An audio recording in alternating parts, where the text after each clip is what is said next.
It's pretty hard being rejected, but I think the real pain comes from being promised something and then having it taken away.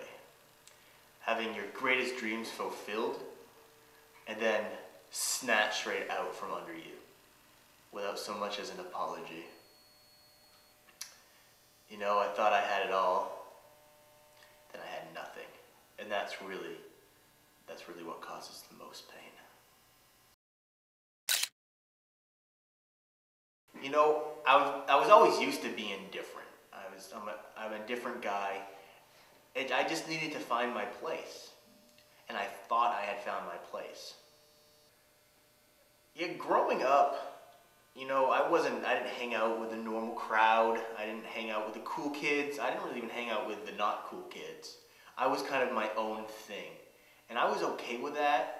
You know, being the loner, I didn't expect to be accepted. I still wasn't quite sure what it was in high school, what exactly it was, but I think it was in college when I started studying theater that I started to really get into the sci-fi books, and I just really enjoyed the science fiction.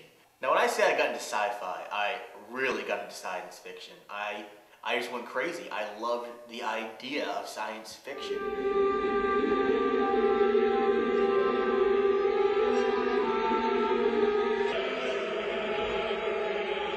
Here's what started the whole thing.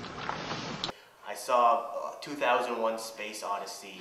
I saw The Day the Earth Stood Still. They were just amazing films and just got me really excited. And I knew then I was destined to be a sci-fi actor. And that was what I am, and that is what I must do.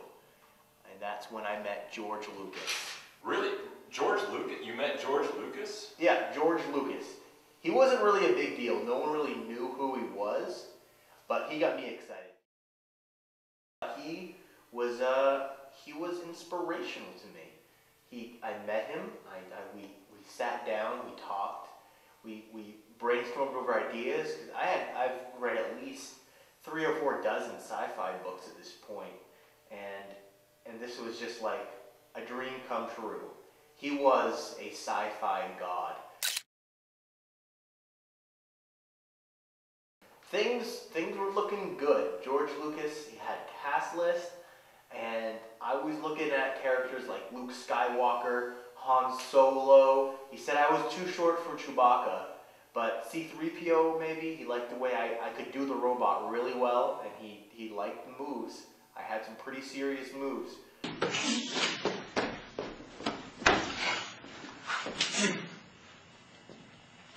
The energy in that room was just like, we were just connecting, ideas were flying, and it was just like we were the same person. Our minds had melded together in some sort of scientific primordial ooze, and it was amazing. Well, you said it, Chewie.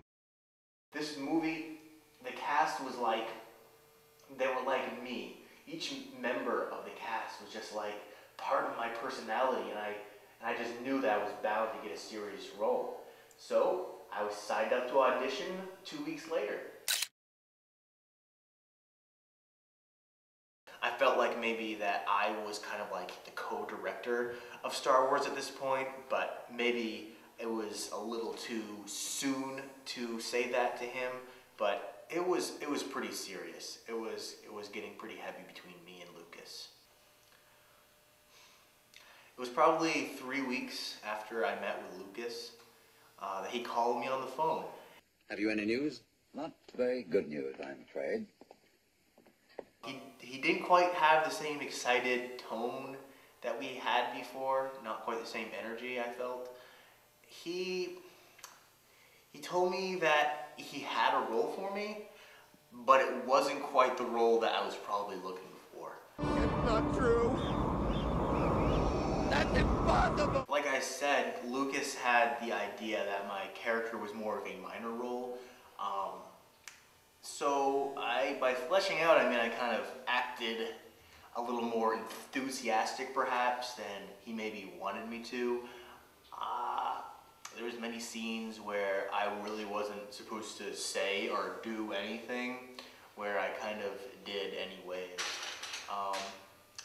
And Lucas, he really didn't, he really wasn't quite as open to my creative input like I thought he would be.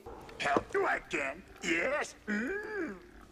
I don't think so. I kind of lost a little respect for him when I tried to, you know, improvise a little bit more than, you know, he intended me to. So, you know, it was kind of a turning point in the whole scheme there.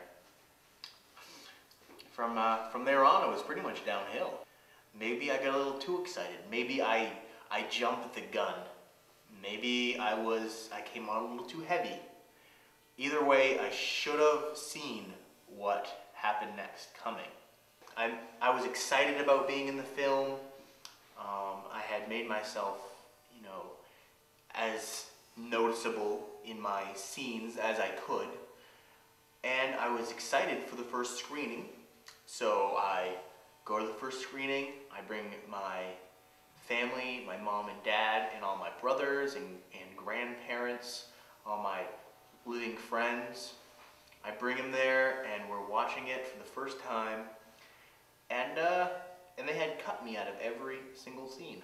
Every single scene. Yeah, but I was determined. I had poured so much into this part, and I finally found my place in the universe. I was not about to let some guy who has some problem with me for whatever reason get me out of what I'm supposed to be. So I finally was able to get myself into a role. I knew where all the stock footage was, the footage of where I was cut out. And I had several attempts of trying to get myself back into the film. I broke into the editing room. I got myself banned from Universal Studios pretty much. There was a warrant out for my arrest at one point. Lucas put out a restraining order on me. So even to get near Lucas was an offense. I could go to prison. I finally was able to get myself into a role. Now what George Lucas didn't realize is that when Han Solo and Luke and Chewbacca go down into the trash compactor to rescue Princess Leia, there's the Dianaga pit monster down there with the one eye.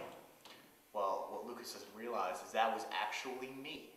I had switched myself out with the character, and it was actually me that was there with that little eye. So, my little vengeance for all of this is I actually am in the movie. And you can eat that, Lucas. You can put that in your little Star Wars pipe and smoke